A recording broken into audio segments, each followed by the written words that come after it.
दोस्तों, जब भी बात बुलेट ट्रेन्स की आती है तब हम सभी के मन में जापान की बुलेट ट्रेन की पिक्चर ज़रूर सामने आती है, क्योंकि जापान ही वो देश है जिसने कि इन ट्रेन्स को इतना पॉपुलर बनाया और ये इतनी पॉपुलर हो चुकी है कि अब भारत में भी जल्दी आने वाली है। तो हमने सोचा कि आज की इस वीडियो में आपको वो सारी जानकारी दें जिससे कि आपको बुलेट ट्रेन के बारे में सब कुछ पता चल जाए। तो मोबाइल थाम के बैठिए, क्योंकि 8 मिनट में हम बताएंगे कि क्या है बुलेट ट्रेन और कैसे काम करती है ये। इसके साथ ही भारत की बुलेट ट्रेन कैसी होने वाली है, सब कुछ इस वीडियो के अंत तक। बुलेट ट्रेन क्या है? बुलेट ट्रेन को हम हाई स्पीड रेल यानी HSR भी कहते हैं। ये एक नई टाइप की पैसेंजर रेल ट्रांसपोर्ट है जो कि नॉर्मल ट्रैफिक ट्रेन या ट्रेडिशनल रेलवेज की तुलना में बहुत ज़्यादा फास्ट और कंफर्टेबल है। इसे बुलेट ट्रेन इसलिए कहा जाता है क्योंकि ये बुलेट यानी कि गोली की रफ्तार से चलती है।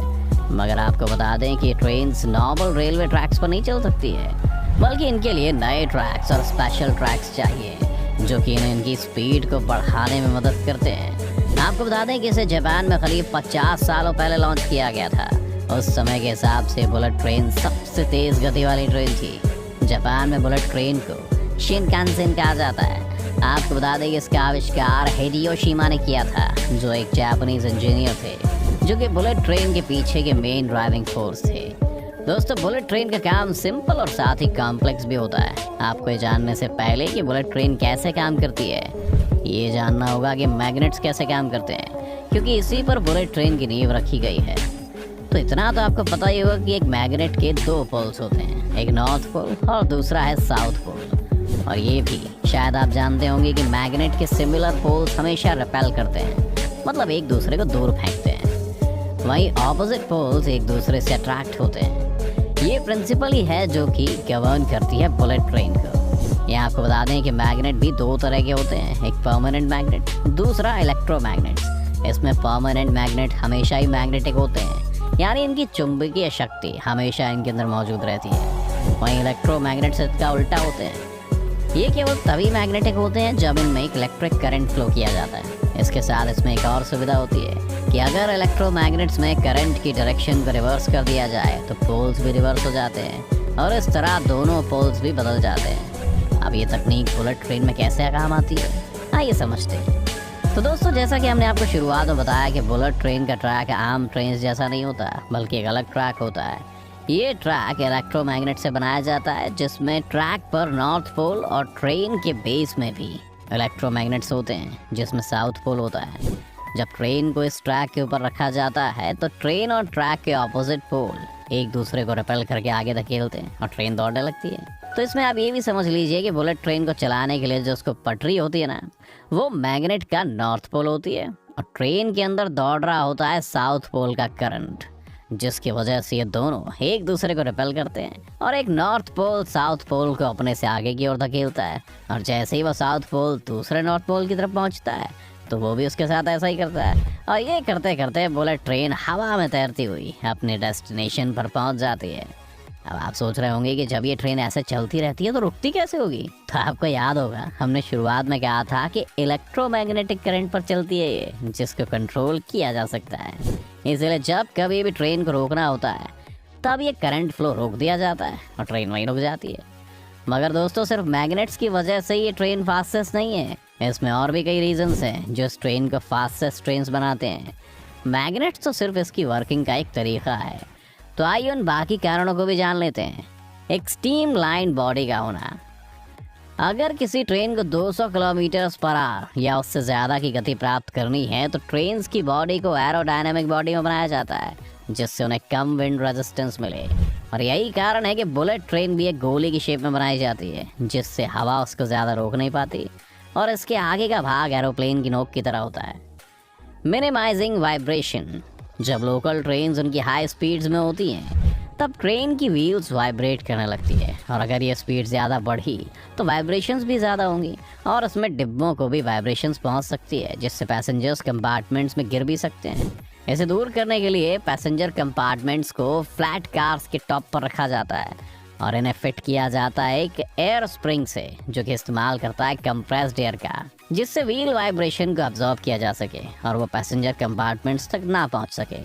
और इससे फिर अब ट्रेन चाहे जितनी मर्जी स्पीड में चल सकती है और पैसेंजर्स को हल्की सी भी भनक नहीं होगी। मॉडर्न ट्रैक्स का होना। जब तक शिनकानसेन को नहीं बनाया गया था, जापान में वाइड गेज यानी कि 1435 मिलीमीटर वाइड रेलवे ट्रैक्स नहीं थे, जो कि दुनिया भर में एक स्टैंडर्ड तौर पर इस्तेमाल किया जाता है। वहीं जापानीज ट्रेन पहले नैरो गेज ट्रैक्स, जो कि 1067 मिलीमीटर वाइड होते हैं, उन्हीं में रन किया करते थे। जब उन्हें पता चला कि ज़्यादा सामान को और ज़्यादा लोगों को एक जगह से दूसरी जगह तक ले जाने के लिए वाइड गेज रेलवे ट्रैक्स की ज़रूरत है, तब ऐसे में उन्होंने बुलेट ट्रेन्स के लिए वाइड गेज का निर्माण किया है। इसमें ट्रेन्स बहुत ही तेज़ी से ट्रैवल कर पाती हैं। साथ ही बुलेट ट्रेन ट्रैक्स में आपको कोई भी शार्प कर्व्स नहीं मिलेंगी, क्योंकि अगर कर्व्स हुए तो ट्रेन ट्रैक से उतरकर गिर जाएगी। इसके अलावा शिनकानसेन ट्रैक कभी भी दूसरे रेलवे लाइंस को एक लेवल में क्रॉस नहीं करती, जिससे उन्हें किसी दूसरे ट्रेन के लिए वेट नहीं करना पड़ता पास करने के लिए। ऑटोमेटिक ट्रेन कंट्रोल, जहां रेगुलेटर ट्रेन्स में ड्राइवर्स एडजस्ट करते हैं ट्रेन की स्पीड को सिग्नल के अकॉर्डिंग, वहीं बुलेट ट्रेन करीब 230 किलोमीटर पर आवर की स्पीड से ट्रैवल करती है। ऐसे में ड्राइवर्स के पास टाइम नहीं होता इन सिग्नल्स को पढ़ने के लिए।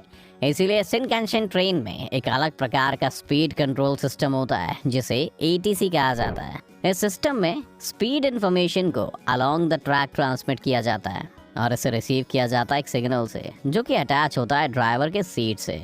इससे ATC ऑटोमेटिकली ट्रेन को उस निर्धारित स्पीड में रन करता है। ये bullet train centralise traffic control के ऊपर भी निर्भर करता है। एक ऐसा सिस्टम है जो कि ये तय करता है कि ट्रेन्स के बीच में इतना समय और डिस्टेंस ज़रूर हो कि high speed train system smoothly और सेफली ऑपरेट करे। इन्हीं टेक्नोलॉजी की मदद से बुलेट ट्रेन आज तक सबसे बेहतरीन है।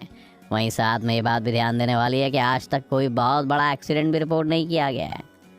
भारत में बुलेट ट्रेन, दोस्तों अब ये बुलेट ट्रेन भारत में भी आने वाली है। अब भारत सरकार ने पहली बुलेट ट्रेन परियोजना के आधार पर Mumbai Ahmedabad high speed rail corridor को चुना है। एक हाई स्पीड रेल लाइन है जो कि फिलहाल अंडर कंस्ट्रक्शन है। बुलेट ट्रेन की खासियत क्या होने वाली है? ये इसलिए ज़्यादा खास है क्योंकि इसमें बहुत सी बेहतरीन फैसिलिटीज़ प्रदान की जा रही हैं, जो कि लोगों के काफ़ी काम आने वाली हैं। NHSRCL द्वारा इस high speed train corridor project को इम्प्लीमेंट किया जा रहा है, जो कि अहमदाबाद और मुंबई के बीच होगा। इस proposed high speed railway corridor की टोटल लंबाई करीब 508.17 किलोमीटर होगी। यहाँ डेडिकेटेड चाइल्ड फीडिंग रूम से लेकर extra spacious toilets, ladies and gents के लिए सेपरेट वॉशरूम्स भी होंगे। बच्चों के लिए इसमें स्पेशल फैसिलिटीज़ होने वाली हैं। इस 10 कोच हाई स्पीड ट्रेन में baby toilet seats, diaper disposal के लिए टेबल और छोटे बच्चों के लिए लो सिंक होने वाला है हाथ धोने के लिए। इसमें आपको फ्रीज़र, टी, कॉफ़ी मेकर भी मिलने वाला है। इस नई generation Japanese high speed train में जहाँ की 55 सीट्स बिजनेस क्लास हैं और 695 सीट्स स्टैंडर्ड क्लास की हैं। इस ट्रेन के कोचेस में आपको comfortable automatic seat rotation system की सुविधा प्रदान की जाएगी। साथ ही कोचेस में LCD स्क्रीन्स होंगी जो कि डिस्प्ले करेंगी current station, next stoppage, destination, scheduled and expected time कितना लगेगा आपको नेक्स्ट स्टॉप या डेस्टिनेशन स्टेशन पहुंचने में। तो दोस्तों ये थी बुलेट ट्रेन और कैसे काम करती है। साथ ही साथ भारत की ट्रेन के भी दर्शन हमने आपको करवा दिए। तो आप भी एक कमेंट करके बता दीजिए कि आपको वीडियो कैसी लगी।